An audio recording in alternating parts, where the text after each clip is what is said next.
DMK, ADMK எப்படி எடுப்பாங்கன்னா, mostly வந்து paid service தான் பண்ணுவாங்க. அவங்க டைரக்ட்டா வந்து பண்றதுக்கு என்னதான் டீம் இருந்தாலும், டேட்டா ப்ராப்பரா வராதுன்னு அவங்களுக்கு ஒரு பீரியட் ஆஃப் டைம்ல தெரிஞ்சு போச்சு.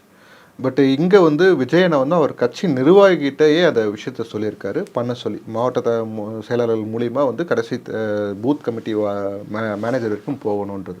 அவங்க வந்து அவங்க பகுதியில இருக்கிற அந்த 1000 பேர போய் பார்த்து 1000 பேர பார்க்க முடியாது. வீட்டுக்கு ஒருத்தரையாவது பார்த்து அந்த சர்வே எடுக்கணுன்றது தான் குடுக்கப்பட்ட டாஸ்க்கு. இது வந்து 1 இல்ல 3 சர்வே பண்ணணுன்றது பாயிண்ட் ஆஃப் வியூ.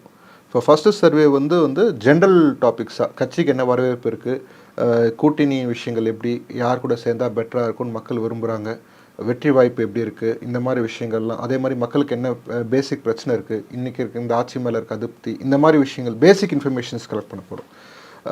இதில் பியூட்டி என்னென்னா, வெளியே காசு கொடுத்து வாங்குகிற சர்வேஸ் வந்து குக் பண்ணுவாங்க. ஓகேங்களா? இது அப்படி கிடையாது. ஃபஸ்ட்டு விஷயம், நிர்வாகிகளுக்கு பாயிண்ட் பிளாங்காக மூஞ்சில் உண்மை தெரியும். இது அவங்களோட அரசியல் ட்ரைனிங். ஓகேங்களா? 2வது விஷயம், நிர்வாகிங்க வந்து அந்த மக்களோட தொடர்புக்கு வருவாங்க. ஒருத்தங்கிட்ட ஒரு 5 நிமிஷம் சர்வே எடுக்கிறது 5 நிமிஷம் ஆகும். பேச ஆரம்பித்தா அவங்களுக்கு தெரிஞ்சவங்க ஆகிடுவாங்க. இல்லை, தொடர்பில் வர ஆரம்பிக்கிறாங்க. ஓகேங்களா?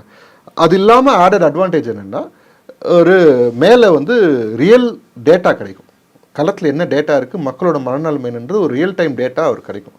இந்த சர்வே ரிசல்ட் வந்து ஆக்சுவலாக ரிசல்ட் வரும்போது அது அவரோட நடைப்பயணோட சேர்ந்து நடக்குதா, இல்லை இந்த சர்வே ஓரளவுக்கு டேட்டா கலெக்ட் பண்ண ஆரம்பிச்சதுக்கப்புறம் நடைப்பயணம் வருதான்றது நமக்கு தெரியல, கிளாரிட்டியாக இல்லை.